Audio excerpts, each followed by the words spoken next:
Hey guys, welcome back to my new vlog. तो आज मैं ट्रेन के सफ़र में हूँ। तो सबसे पहले तो आप सभी को मैं ये बताना चाहती हूँ कि मैं जा रही हूँ 2025 का महाकुंभ नहाने, प्रयागराज जा रही हूँ। और एक्साइटमेंट तो आप लोग देख ही रहे हो कि कितनी खुश हूँ मैं। वैसे तो मुझे ज़्यादा नॉलेज है नहीं महाकुंभ के बारे में, लेकिन मैंने ऐसा सुना था जब समुद्र मंथन हुआ था तो उस टाइम अमृत की कुछ बूंदें 4 जगह पे गिरी थी। हरिद्वार, प्रयागराज, नासिक और उज्जैन में। तो इन 4 जगहों पे महाकुंभ लगता है, चाहे कुंभ लगता है, सॉरी कुंभ लगता है। ये महाकुंभ तो 144 वर्ष बाद लगता है। तो बहुत अच्छा सहयोग था, सभी जा रहे थे तो मैं भी चली गई। बहुत अच्छा लगा। और ये ट्रेन की जर्नी भी काफ़ी मेमोरेबल थी। तो जितना एज़ पॉसिबल जो भी हो पाया मैंने सारी क्लिप्स ली हैं और मैं वो सारी क्लिप्स आप लोगों के साथ शेयर कर रही हूँ। तो आप लोग आगे की वीडियो में बने रहो। इसके बाद हम यहाँ उतरने के बाद प्रयागराज पहुँच गए थे। प्रयागराज उतरने के बाद हमने ये पुरानी कोठी करके यहाँ पे जगह थी जहाँ पे हमने रूम लिया था, और यहाँ पे हमने थोड़ी देर फ्रेश अप हुआ और उसके बाद फिर हम प्रयागराज में स्नान के लिए संगम नदी की ओर निकल गए थे। माँ गंगा जी के कहते हैं ना, घाट पे पहुंचने के बाद ये माँ गंगा जी की एक मूर्ति बना रखी थी स्टार्टिंग पे। और यहाँ से देखिए आप, कितना सुंदर लग रहा है, बहुत सुंदर लग रहा है। ये हमेशा मैं बचपन में ट्रेन से देखती थी और यही सोचती थी कि कभी जाने को मिलेगा कि नहीं मिलेगा। और ऐसा कुछ प्लान नहीं था मेरा पहले से कि मुझे जाना है, बट कहते ना कि संयोग ऐसा बना कि मैं चली गई। मैंने तो इमेजिन भी नहीं किया था कि मैं कभी कुंभ जाऊंगी या फिर ऐसा कुछ। और सीरियसली भगवान की कृपा है मेरे ऊपर कि मुझे इन सारी चीज़ों का मौका मिला। अभी स्टार्ट कुछ 1 जनवरी को मैं वृंदावन भी गई और अब यहाँ पे भी।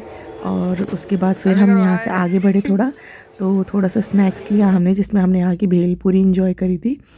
और यहाँ पे हम थोड़ा हंसी मजाक भी कर रहे थे, तो उसी को लेके हंसी आ रही थी। उसके बाद फिर ये जो फॉफ़ी होती है, इसको मैं फिंगर में लगा के मैं आंटी को कह रही थी, आंटी आप भी ऐसे करो, अच्छा लगेगा। लेकिन आंटी कह रही थी तू ही कर। उसके बाद फिर हम आगे की तरफ निकल गए थे, त्रिवेणी घाट की तरफ के लिए निकल रहे थे। और चलना तो सच में चलना बहुत पड़ा था। कहते हैं ना कि अब थोड़ा तो कष्ट होगा ही ना जब हम तीर्थ पे निकले हैं। बाकी वो भी थोड़ा चलो चलने लायक था तो चल लिया। भगवान ने इतनी शक्ति दी कि हम उतना चल गए। हाँ, 20-25 किलोमीटर चलना पड़ा था।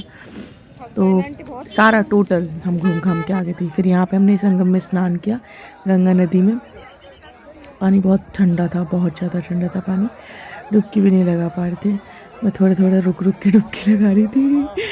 एक बार मैं डुबकी नहीं लगा पा रही थी, बहुत ठंडा पानी था। उसके बाद फिर हम यहाँ से डुबकी उबकी लगाने के बाद गंगा स्नान किया, गंगा जी में प्रार्थना की, थोड़ा बहुत सूर्य जी को अभिषेक देने के बाद, जल देने के बाद यहाँ पे हमने ड्रेस चेंज कर लिया था और तिलक वगैरह लगा के। ये हमारा गेटअप था वहाँ का घूमने का, मेरा। बाकी उन्होंने भी चेंज कर लिया था, आंटी वगैरह ने भी। लेकिन मैं कह रही हूँ मेरे को थोड़ा थोड़ा ही शूट कर पाई, क्योंकि फ़ोन वगैरह यूज़ करना उतना अच्छा नहीं लग रहा था सबके साथ। ये वहाँ के घाट का है। और ये वहीं पे एक टेंपल था, अभी मुझे इसका नाम याद नहीं आ रहा, बिल्कुल भी नाम याद नहीं आ रहा। कुछ था ये बजरंगबली के पीछे एक टेंपल था, उसका ही सीन था ये। काफ़ी अच्छा टेंपल था ये भी, आप देख रहे हो वीडियो में कितनी सुंदर डेकोरेशन है। बहुत सुंदर मंदिर था। मंदिर तो सारे ही सुंदर होते हैं, लेकिन इसकी बनावटी बहुत अट्रैक्टिव थी। और ये कुंभ से निकलने के बाद मेले का नज़ारा था, कितनी ज़्यादा लाइटिंग हो रही थी रात में, तो ये और भी ज़्यादा खूबसूरत लग रहा था। चलते चलते हम इतना थक गए थे, लेकिन यहाँ पे हमें स्टेशन तक ले जाने के लिए कोई भी व्हीकल नहीं था, तो हम ठेले पे बैठ के गए थे। और ये हम ठेले पे बैठे हुए हैं। उसके बाद हम मॉर्निंग में बनारस पहुँच गए थे। बनारस पहुँचने के बाद हमने वहाँ पे चाय वगैरह पी, और बनारस की छोटी छोटी गलियों से होते हुए हम पहुँच गए थे काशी विश्वनाथ मंदिर के पास, बनारस घाट में। और बनारस घाट पहुंचने के बाद इतना अच्छा लग रहा था, बहुत अच्छा लग रहा था। मुझे तो पर्सनली बहुत अच्छा लग रहा था।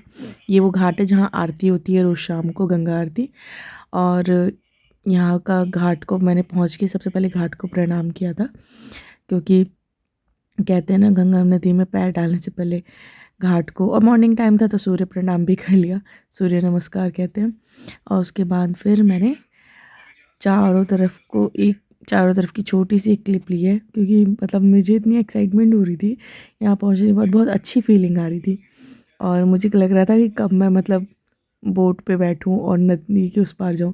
वैसे तो सब लोग इसी पार नहा रहे थे, मैंने बोला कि नहीं, हम उस पार जाके थोड़ा सुकून और शांति के साथ नहाएंगे, स्नान करेंगे गंगा में।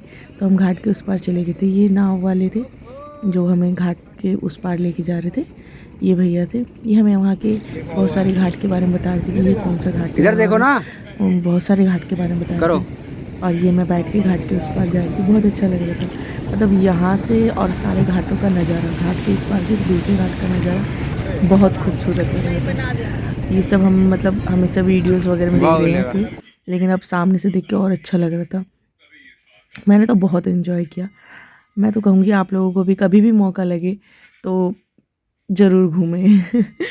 ये बनारस तो ज़रूर घूमें, बनारस काफ़ी अच्छा था। मैंने तो काफ़ी चीज़ें एक्सप्लोर नहीं करी। इसके बाद हमने गंगा स्नान करने के बाद फिर यहाँ से हमने चेंज कर लिया था यहीं पे, और उसके बाद हम काशी विश्वनाथ के लिए निकल गए थे। काशी विश्वनाथ मंदिर के लिए निकल गए थे। तो वहाँ पे फ़ोन वगैरह अलाउड नहीं था, इसलिए मैं वहाँ की कोई पिक वगैरह नहीं ले पाई, क्योंकि हमने फ़ोन और बैग वगैरह सारी चीज़ें हमने एक जगह पे जमा कर दिया था। और जब हम वहाँ से दर्शन करके आए उसके बाद ही हम ये सारी चीज़ें वापस ले पाए थे। उसके बाद फिर हम बनारस से वापस अपने स्टेशन के लिए निकल गए थे। वहाँ पे स्टेशन पर मैंने ये पान खाया था। मुझे अचानक से याद आया बनारस आया और पान नहीं खाया, तो मैंने पान एंजॉय किया। क्योंकि कहते हैं ना, बनारस में वैसे खाने के लिए तो बहुत सारी चीज़ थी और घूमने के लिए बहुत सारी जगह, लेकिन हाँ इस टाइम का क्राउड बहुत ज़्यादा था। जितने लोग प्रयागराज जा रहे थे वो सारे के सारे बनारस भी घूमने गए थे, काशी विश्वनाथ मंदिर। तो इसलिए क्राउड बहुत ज़्यादा था, बहुत ज़्यादा। तो अभी का टाइम इतना नहीं था यहाँ पे घूमने का। हाँ लेकिन मैं कभी अच्छा खासा टाइम निकाल के मैं बनारस एक बार और जाऊँगी। तो तब देखते हैं मैं क्या वहाँ पे एक्सप्लोर कर पाती हूँ, क्या क्या चीज़ें देख पाती हूँ, क्या क्या चीज़ें खा पाती हूँ। तो जय हो बाबा काशी विश्वनाथ की, इतनी प्रार्थना करती हूँ